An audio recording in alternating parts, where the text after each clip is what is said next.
सुप्रभात बच्चों। प्रार्थना कुर्मः। या कुंदेन्दु सारहार धवला या शुभ्रवस्त्रावृता या वीणामुरदण्डमण्डितकरा या श्वेतपद्मासना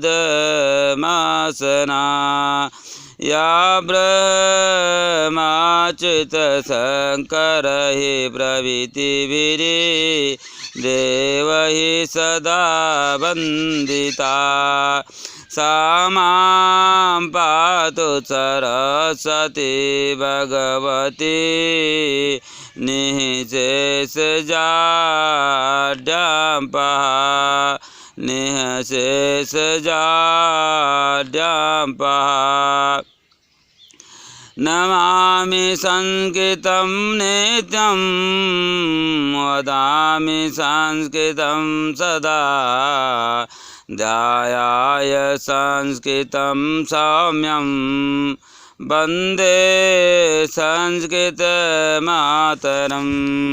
वन्दे संस्कृतमातरं।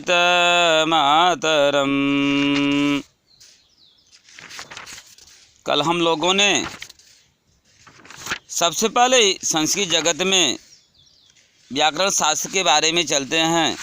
हम व्याकरण में ही अध्ययन प्राप्त कर रहे हैं। सबसे पहले हमने ये देखा था कि संस्कृत है क्या।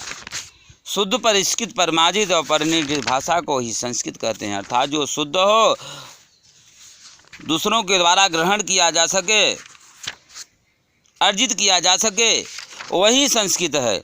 अर्थात शुद्ध परिष्कृत परिमार्जित परिनिष्ठित, जो शुद्ध हो, जो निष्ठावान हो, वही संस्कृत। हमने देखा कि जो शुद्ध हो, परिष्कृत हो, परिमार्जित हो, दूसरों को दूसरा अर्जित कर सके, और जो निष्ठावान हो, वही संस्कृत है। हमें देखे थे कि संस्कृत सम उपसर्ग के साथ क्रियाधातु प्रत्यय लगाकर संस्कृत जैसे शब्द का निर्माण होता है। और संस्कृत भाषा में को आगे बढ़ाने का कार्य करने वाले अष्टाध्यायी के प्रणेता महर्षि पाणिनि ने व्याकरण शास्त्र को बनाया। क्योंकि भाषा को नियंत्रित करने का कार्य व्याकरण शास्त्र ही करता है, इसलिए उन्होंने व्याकरण शास्त्र में को बनाया। व्याकरण शास्त्र के द्वारा शंकर जी को प्रसन्न करके और उनकी ध्वनि को 14 बार सुनकर 14 उन्होंने महासव सूत्र का निर्माण करते हैं। तो हमने देखा था कि महासव सूत्रों में ही अच और हल की प्राप्त होती है, स्वर और व्यंजन की प्राप्त होती है।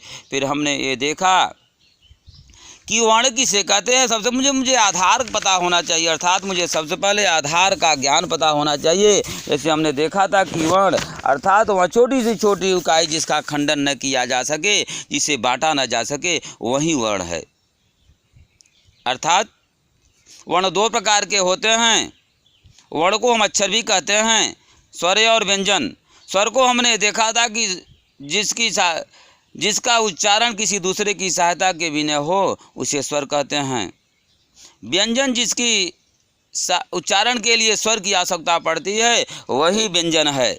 स्वर 3 प्रकार के, ह्रस्व, दीर्घ और प्लुत। हमने देखा था कि ह्रस्व जिसके उच्चारण में एक काल या एक मात्रा का समय लगे, उसे ह्रस्व स्वर कहते हैं, आई उरीली।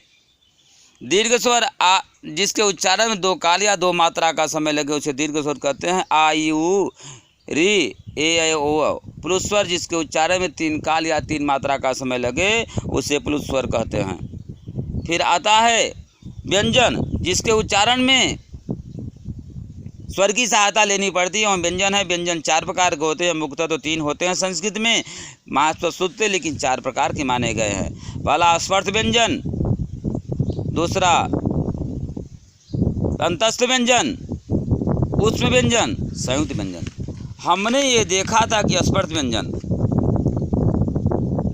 जिन वर्णों के उच्चारण में जिह्वा का स्पर्श मुख में विभिन्न भागों से होता है, उसे हम स्पर्श व्यंजन कहते हैं। जिस व्यंजन का उच्चारण करने के लिए, जिस वर्ण का उच्चारण करने के लिए जिह्वा का स्पर्श मुख के विभिन्न भागों से होता है, उसे हम स्पर्श व्यंजन कहते हैं। स्पर्श व्यंजन किसे कहते हैं? जिसको उच्चारण करने के लिए जिह्वा का स्पर्श मुख के विभिन्न भागों से होता है, उसे स्पर्श व्यंजन कहते हैं। स्पर्श व्यंजन में 25 वर्ण होते हैं। हमें कल पिछली क्लास में देखे थे कि स्पर्श व्यंजन में 25 वर्ण होते हैं और 5 वर्ग होते हैं, अर्थात स्पर्श व्यंजन को 5 वर्गों में बांटा गया है। क वर्ग, च वर्ग, ट वर्ग, त वर्ग और प वर्ग, अर्थात स्पर्श व्यंजन को हम 5 वर्गों में बांटते हैं। हमने देखा कि जिन वर्णों के उच्चारण में मेरी जिह्वा मुख के विभिन्न भागों में स्पर्श करती है, वही स्पर्श व्यंजन है। स्पर्श व्यंजन के 5 वर्ग हैं। स्पर्श व्यंजन के 5 वर्ग हैं। क वर्ग, क ख ग घ यंगा, च वर्ग, च छ ज झ इया, ट वर्ग, ट ठ ड आड़ा, त वर्ग, त थ द ध न, प वर्ग, प फ ब भ म, अर्थात 25 वर्ण स्पर्श व्यंजन में आते हैं। अब दूसरा हम देखते हैं अंतस्थ व्यंजन। इनकी संख्या 4 होती है, य र ल व। इसको हम मास्टर सूत्र से सही ढंग से य व र ल कहते हैं, य व र ल, क्योंकि य के बाद हम व कहते हैं, र कहते हैं तो हमको ऐसा लगता है कि ज़्यादा ताकत देनी पड़े है बोलने में, इसलिए य व र ल, य व र ल, इसलिए 4 वर्ण को अंतस्थ व्यंजन मानते हैं। इसको क्या कहते हैं? जिसको उच्चारण करने के लिए जिह्वा का स्पष्ट रूप से स्पर्श कहीं नहीं होता, अर्थात मेरी भावना अंतरात्मा से बाहर निकलती है, वही अंतस्थ व्यंजन है। फिर ओष्म व्यंजन, जिन व्यंजन को उच्चारण करने के लिए मुंह में घर्षण उत्पन्न होता है, अर्थात मेरी सांस मुख से बाहर निकलती है, वही ओष्म व्यंजन है। ओष्म व्यंजन 4 प्रकार के होते हैं, 4 हैं। स स स ह। फिर आता है कि संयुक्त व्यंजन, जिन व्यंजनों के योग से बनने वाले वर्ण, जिन व्यंजनों के योग से बनने वाले वर्ण संयुक्त व्यंजन होते हैं, अर्थात जहाँ पर 2 व्यंजन एक साथ मिलते हैं तब वर्ण का निर्माण होता है, वही संयुक्त व्यंजन है। क्षत्रज्ञ, क और स को हम जोड़कर ही छ का निर्माण करते हैं, त और र को हम जोड़ के ही त्र का निर्माण करते हैं, फिर ज और या को संयुक्त करने के बाद ही हम ज्ञ का निर्माण करते हैं। हम कल भी देखे थे, रोज पढ़ाने का मतलब ये नहीं है कि आपको याद न हो। जब तक आपके माहेश्वर सूत्र याद नहीं होंगे, वर्ण नहीं प्राप्त होंगे, तब तक आप भाषा का ज्ञान प्राप्त नहीं कर सकते हैं। फिर इसमें आगे होता है कि अनुस्वार क्या है। अनुस्वार भी होता है। वर्ण के ऊपर लगे बिंदु को हम अनुस्वार कहते हैं। अनुनासिक का अनुसार 2 होते हैं। अनुस्वार तो कहते हैं वर्ण के ऊपर लगे बिंदु को हम अनुस्वार कहते हैं, अर्थात वर्ण के ऊपर अगर खाली बिंदी लगी हो उसको हम अनुस्वार कहते हैं। अनुनासिक क वर्ग से प वर्ग तक सभी वर्णों के अंतिम वर्ण को अनुनासिक कहा जाता है, क्योंकि इनका उच्चारण करने के लिए श्वास को अंशतः नासिका से बाहर छोड़ना पड़ता है, अर्थात अनुस्वार में वर्ण के ऊपर बिंदी लगी होती है, लेकिन अनुनासिक में चंद्रबिंदी होती है। अनुनासिक में चंद्रबिंदी है तो उसको अनुनासिक कहते हैं, और केवल बिंदी है तो उसे हम अनुस्वार कहते हैं। अनुनासिक 5 वर्ण होते हैं, अंगा, इया, आड़ा, न और म। इन 5 वर्णों को अनुनासिक वर्ण माने गए हैं। अब वर्णों का हम देखते हैं उच्चारण स्थान क्या है, जिसमें हमने 5 वर्ग बताया, क वर्ग, च वर्ग, ट वर्ग, त वर्ग और प वर्ग। इनका आज उच्चारण स्थान हम देखते हैं। महत्वपूर्ण बात यह है कि इनको कहाँ से बोला जाता है, ये चीज़ मुझे पता होना चाहिए। इसमें इसके कई वर्ग होते हैं। कंठ, तालु, मूर्धा, दंत, ओष्ठ, नासिका, कंठताल, कंठोष्ठ, दंतोष्ठ। 8 इसके वर्ग माने गए हैं। जैसे स्पर्श व्यंजन 5 वर्ग होते हैं, उसी तरह उच्चारण स्थान को हमने 8 वर्ग माना है। पहला है कंठ। जिस वर्ण को उच्चारण करने के लिए मेरी जिह्वा कंठ को स्पर्श करती हो, मुख में कंठ कहाँ है आपको पता है। जिस वर्ण के उच्चारण करने के लिए जिह्वा का स्पर्श पूर्ण रूप से कंठ से होता है वही कंठ है। अर्थात जहाँ पर जिह्वा का स्पर्श कंठ से होता है उतने वर्ण कंठ में आते हैं। जैसे अ का उच्चारण करने के लिए मेरी जिह्वा कंठ को स्पर्श करती है। फिर क, ख, ग, घ, अंगा। क वर्ग का पूरी तरह कंठ से उच्चारण होता है।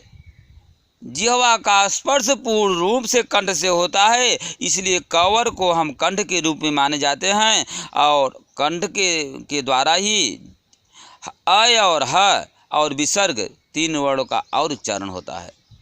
अर्थात अ, क, ख, ग, घ, अंगा, ह और विसर्ग अंग अह में विसर्ग होता है था वो विसर्ग भी कंठ में आते हैं। तो हमने देखा कि जिन वर्णों को उच्चारण करने के लिए जिह्वा का स्पर्श पूर्ण रूप से कंठ से होता है, कंठ से स्पर्श होता है, वहीं वर्ण कंठ में आते हैं। जैसे अ, क, ख, ग, घ, अंगा और ह और विसर्ग वर्ण को हम कंठ में मानते हैं। फिर तालु, दूसरा होता है तालु। जब जिह्वा का स्पर्श मुख के ऊपरी भाग से हो, मुख के ऊपरी भाग तालु से होता है। जहाँ पर जिह्वा का स्पर्श पूर्ण रूप से तालु से होता है वही तालु है। अर्थात इसमें कई वर्ण आते हैं। जैसे ई, हमने कंठ में देखा और ई को तालु से देखते हैं। च, छ, ज, झ, इया, य और स तालव्य स हम कहते हैं सीटी से वाला स, सीटी वाला स नहीं, अशुद्ध है। हमको बोलना चाहिए तालव्य स तीन प्रकार के होते हैं, तालव्य, मूर्धा और दंत। लिखने की प्रक्रिया भी यही होती है, स स स स। अर्थात जहाँ पर जिन वर्ण का उच्चारण करने के लिए जिह्वा का स्पर्श पूर्ण रूप से तालु से होता है वह वर्ण तालु में आते हैं। ये कई हैं, जैसे ई, च, छ, ज, झ, इया, य और स। ई को हम तालु से मानते हैं, च, छ, ज, झ, इया को हम तालु से मानते हैं, य और स अर्थात इसको इसलिए तालव्य स कहा जाता है। 8 वर्ण हैं, 8 वर्ण कंठ में भी आए थे, 8 वर्ण इसमें भी आते हैं तालु में, क्योंकि कंठ में आते हैं अ, क, ख, ग, अंगा, ह और विसर्ग 8 वर्ण माने जाते हैं। उसी तरह तालु में भी ई, च, छ, ज, झ, इया, य और स 8 वर्ण माने जाते हैं। फिर आता है मूर्धा। जहाँ पर जिह्वा का स्पर्श पूर्ण रूप से मूर्धा से होता है, आपके मुख के अंदर मूर्धा है ट, ये आपके गले के नीचे ये अंदर ये मूर्धा माना जाता है। अर्थात जब मेरी जिह्वा पीछे आती है, अर्थात मेरी जिह्वा मूर्धा, जहाँ पर मूर्धा से स्पर्श हो वो उसको मूर्धा कहते हैं। अर्थात जब जिह्वा का स्पर्श पीछे की ओर हो तो उसे मूर्धा कहते हैं। इसमें कई वर्ण आते हैं, री, ट, ठ, ड, ढ, आड़, र, स, र, री, र, री, स ये सब मूर्धा में आते हैं। अर्थात जब जिह्वा का स्पर्श पूर्ण रूप से मूर्धा से हो, पीछे की ओर हो, उसे मूर्धा कहते हैं। इसमें भी 8 वर्ण आते हैं, री, ट, ठ, ढ, ढ़, न, र, स 8 वर्ण मूर्धा में माने जाते हैं। फिर आता है दंत। अर्थात जब जिह्वा का स्पर्श पूर्ण रूप से दांतों से होता है, जब तक दांतों का स्पर्श जिह्वा से नहीं होगा तब तक इस वर्ण का उच्चारण नहीं हो सकता है। अर्थात जब जिह्वा का स्पर्श दांतों से हो, मेरी जिह्वा का ऊपरी भाग या निचली भाग कहीं से हो, त हम बोलते हैं तो मेरी जिह्वा दोनों दांतों को ऊपर और नीचे के दांतों के बीच में आ जाती है। अर्थात यही त वर्ग है, यही तालु है, यही दंत है, तालु नहीं ये दंत है। अर्थात जब जिह्वा का स्पर्श दोनों दांतों के बीच में हो न तो तालु को टच करे, न कंठ को, न मूर्धा को, अर्थात दोनों दांतों के बीच में जब जिह्वा कहते हैं कि दांतों के बीच में पड़ी है, कब कट जाए पता नहीं है, लेकिन सही ढंग से निवास करती है, इसलिए वही दंत है। जब जिस वर्ण का उच्चारण करने के लिए जिह्वा दोनों दांतों के बीच में आ जाए उसे दंत कहते हैं। ली, त, थ, द, ध, न, ल और स।